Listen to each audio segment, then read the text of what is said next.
அஸ்ஸலாமு அலைக்கும் வரஹ்மத்துல்லாஹி வபரகாத்துஹு.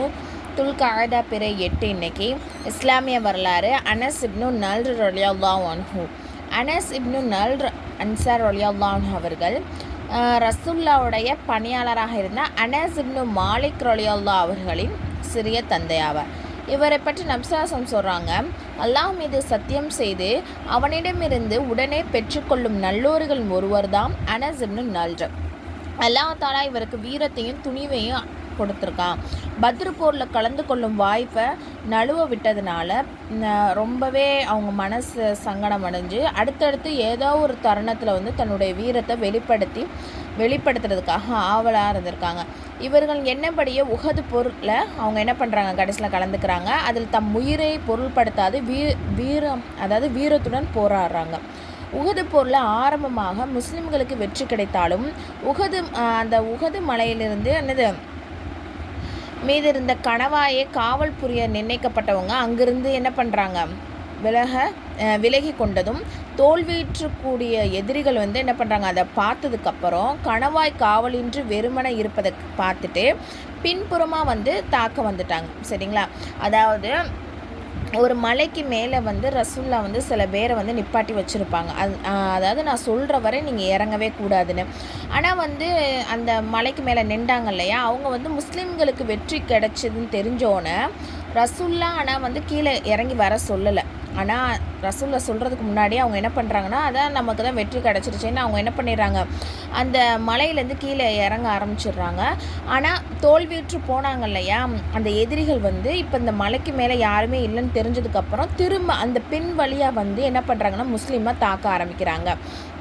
நம்ம முஸ்லீம்களுக்கு என்ன பண்ணுறதுன்னு தெரியலை, நிலை குறைஞ்சு போகிறாங்க, அங்கும் இங்கும் ஓட ஆரம்பிக்கிறாங்க.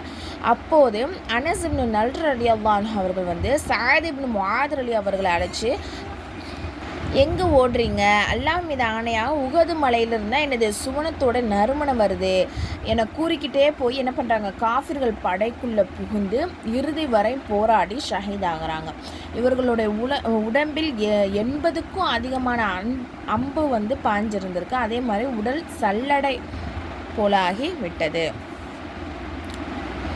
அல்லாஹ்வின் அற்புதம். கடின பாறை மிருதுவானது. அகல் போருக்காக அகல் தோண்டிக்கிட்டு இருக்கும் போது ஒரு கனமான பாறை வெளிப்படுது. அதை ரசூல்லாட்ட சஹாபாக்கள் சொல்கிறாங்க, இந்த பாறை உடைக்கவே முடியலை அப்படின்னு சொல்கிறாங்க.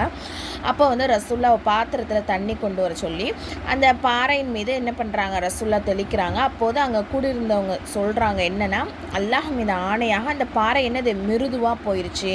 பிறகு அதன் மீது அண்ணலால் 3 முறை அடித்தார்கள். அது மணற்கட்டிகளை போன்று துண்டு துண்டாக போனது. ஒரு ஃபர்லை பற்றி. அரஃபாவில் தங்குதல். ஹஜ்ஜி என்பது அரஃபாவில் தங்குவதே ஆகும் என நபி ஸல்லல்லாஹு அலைஹி வஸல்லம் அவர்கள் கூறினார்கள். இதனுடைய கருத்து என்னன்னா, துல்ஹஜ் 9 அனைத்து ஹாஜிகளும் அரஃபாவில் தங்குவது ஃபர்லாகும். ஒரு சுன்னத்தை பற்றி. தவாஃபின் போது ஓதும் துவா. நபி ஸல்லல்லாஹு அலைஹி வஸல்லம் தவாஃபின் போது 2 ருக்கூன்களுக்கிடையும் கீழ்கண்ட துவாவை ஓதுவதாக அப்துல்லா இப்னு ஸாயித் ரலியல்லாஹு அன்ஹு தெரிவிக்கிறாங்க. அது என்ன துவா அப்படின்னு சொன்னால், ரப்பனா ஆத்தினா ஃபித் துன்யா ஹஸனத வ ஃபில் ஆஹிரத்தி ஹஸனத வ கீனா அஸாபன்னார். ஒரு முக்கியமான அமலுடைய சிறப்பு.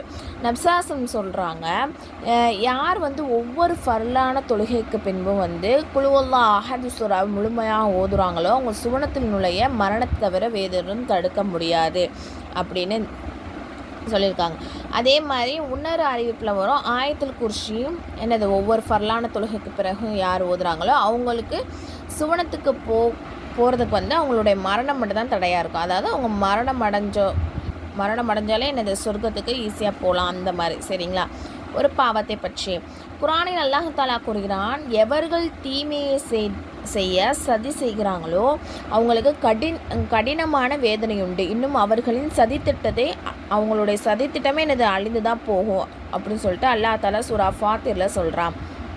உலகத்தை பற்றி அல்லாஹ் தஆலா சொல்கிறான், அவர்கள் இந்த உலக வாழ்வின் புறத்தோற்றத்தை அறிகிறார்கள். அதாவது வெளிப்படையாக என்ன இருக்குதோ அதை தான் அவங்க என்ன பண்ணுறாங்க, பார்க்குறாங்க. ஆனால் மறுமை பற்றி அலட்சியமாக இருக்கிறாங்க. அதாவது மனிதன் வெறும் உலகப் பொருட்களை மட்டும் அதை பார்த்து என்ன பண்ணுறான், அறிகிறான்.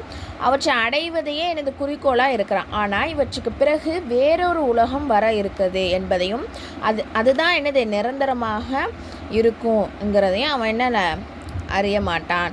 ஆகவே உலக சாதனங்களை பெருக்குவதில் ஈடுபடாமல் மறுமையின் வாழ்க்கைக்கு என்ன பண்ணணும், முடிஞ்ச அளவுக்கு முயற்சி பண்ணி நல்ல அமல்கள்லாம் செய்யணும். மறுமை பற்றி நரக நெருப்பை சுற்றி 4 சுவர்கள் தடுப்பாக உள்ளன. ஒவ்வொன்றின் அகலமும் 40 ஆண்டுகள் நடைதூர, அதாவது நம்ம 40 வருஷம் நடந்து போனால் எவ்வளவு தூரமோ அந்த அளவுக்கு இருக்குமா ஒவ்வொரு அகலமும். சரிங்களா, அதோட தடுப்பு சுவர். சரிங்களா, அப்படின்னு நபி ஸல்லல்லாஹு அலைஹி வஸல்லம் சொல்லியிருக்காங்க. குர்ஆனின் மருத்துவம். உங்களின் வீடுகளில் அல் பக்கரா சூராவை ஓதிடுங்கள், அதனால் ஷைத்தான் உங்களுடைய வீட்டுக்குள்ளே நுழைய மாட்டான் அப்படின்னு சொல்லிட்டு நபி ஸல்லல்லாஹு அலைஹி வஸல்லம் சொல்லியிருக்காங்க. அன்னலாரின் அறிவுரை. நபி ஸல்லல்லாஹு அலைஹி வஸல்லம் கூறினார்கள், தனக்கு நீண்ட ஆயுளும் விசாலமான இரண பாக்கியம் தீய மரணத்திலிருந்து பாதுகாப்பையும் அல்லாஹ் அளிக்க வேண்டும் என விரும்புவர் அல்லாஹுக்கு அஞ்சி கொண்டும் மக்களிடையே சமரசம் செய்து கொண்டும் இருக்கட்டும் அப்படின்னு சொல்லிட்டு நபி ஸல்லல்லாஹு அலைஹி வஸல்லம் சொல்லியிருக்காங்க. இன்ஷா அல்லாஹ் இன்றைக்கி தெரிஞ்ச விஷயத்த உங்களுக்கு தெரிஞ்சவங்களுக்கு எத்தி வைங்க. அஸ்ஸலாமு அலைக்கும் வரஹ்மத்துல்லாஹி வபரகாத்துஹு.